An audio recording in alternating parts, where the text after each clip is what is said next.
welcome back to my channel. If this is your first time visiting my YouTube channel, you're welcome. My name is Fade Kemi. I'm a Christian lifestyle blogger and YouTuber in Lagos, Nigeria. So today I want to talk about 3 things that you should stop doing or not do if you've never done it before when someone loses a loved one. There are actually 3 annoying things that I noticed that people do, Nigerians especially. They do it when someone loses a loved one. Okay, so I'm going to do a background story. In February 2015, I lost my sister to the cold hands of death. I'm smiling now, but of course then it was sad. I think the worst thing is losing a child. Like, for a mother, the worst thing for a mother is losing a child. Like, oh my gosh, it was sad.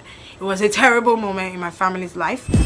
Okay, so number 1, when someone loses a loved one, you don't have to come and tell them a story of like a situation that is worse than the one they are going through. For example, when my sister died, someone was going, we have to thank God. I mean, I know a family, they were all traveling, 4 of them, they died, all the children. What are you trying to do? Are you trying to make me, feel bad that yes, so God did not kill all my children, so I should be thankful? Are you mad? Like, guys, don't do that. Like, people kept coming and talking about how this person has it worse, how their house crashed down, how blah blah blah. See, if you don't have anything to say when you go and visit someone that is grieving,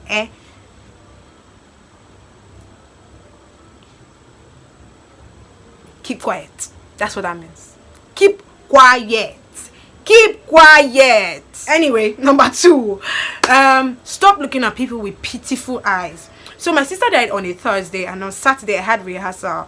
Like, I'm in a drama group in my church. You should already know that I'm an actress by now. Like, so yeah, I'm in a drama group in my church. So on Saturday I went for usual rehearsal, and when I get there, everybody is whispering, everybody is looking at me one kind of way, everybody is just looking at me pitifully and just like, and they don't know how to talk to me, and I'm like, what is wrong with these people? Guys, I've experienced it, and I don't know, but me personally, I didn't find it nice. Like, it even made me cry. Like, I already said I wasn't going to cry in church, I was done with crying, blah blah blah, but the look they were giving me was just making me feel so bad. And then when they now came to me and said, Sister Kemi, I'm really sorry about your grief, I'm like, oh sugar, I cried in church. Like, that's how bad it was. So please stop looking at people with pitiful eyes. Give them a reason to be happy. In fact, you should be sharing jokes, you should be giving them like, don't look at them like, no, smile at them, say, hi, how are you doing? No need to say, hey, sorry. Say, I heard about what happened, and I trust that God is going to strengthen you. Be more supportive, be more joyful. Don't come off that with that pitiful look. He makes it worse. Like, okay, so number 3, don't eat in someone's house. Like, how can you go to someone that just lost a child, or a mother or a father, and you ate in their house? What is wrong with you? Do you not have shame?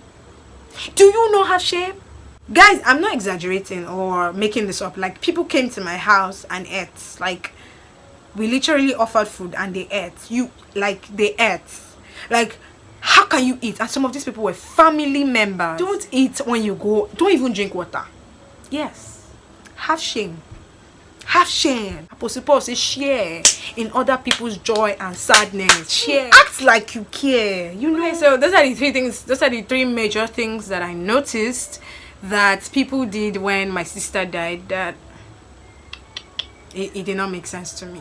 If you don't know what to do when someone loses a family member or a loved one, it's better for you to just send them text messages. Don't go and visit them if you don't know that you don't have the right words to say. And if you go and visit them, try and be like, share jokes, crack jokes. Let them not feel more grief because of your visits. Okay? Now, if you lost a loved one, I just want to tell you through this video that God is definitely with you.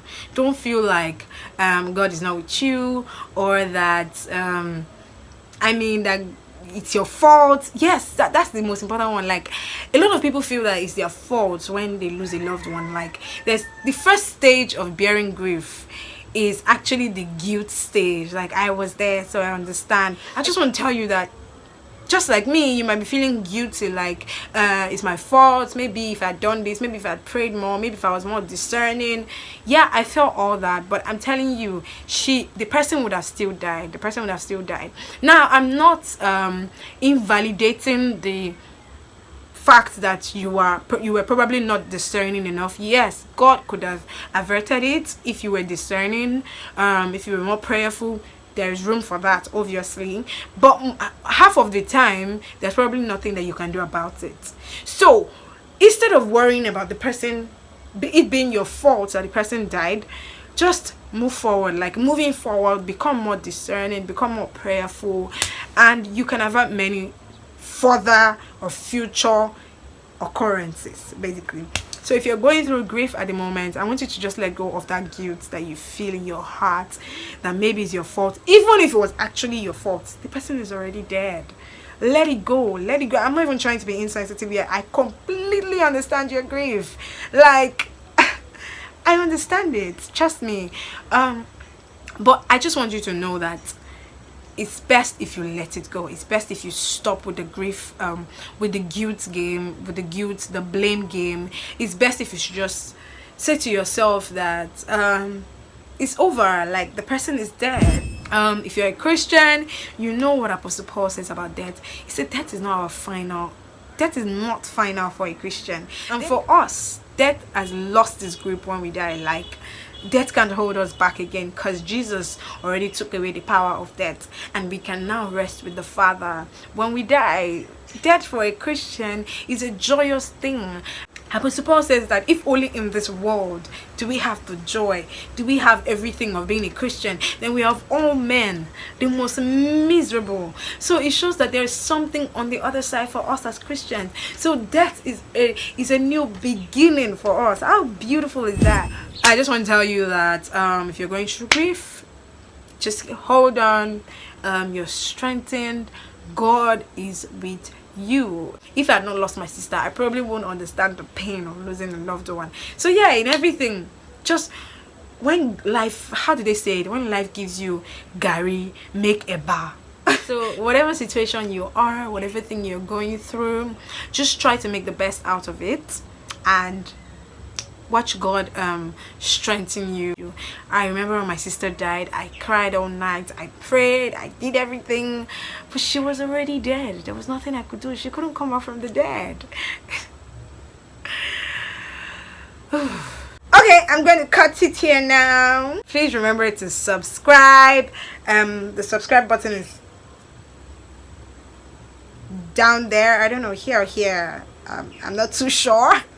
Here, there's a red button down below. Just click subscribe button, and please remember to share and like, and just tell me in the comment section things that people have done if you've lost a loved one before, or someone close.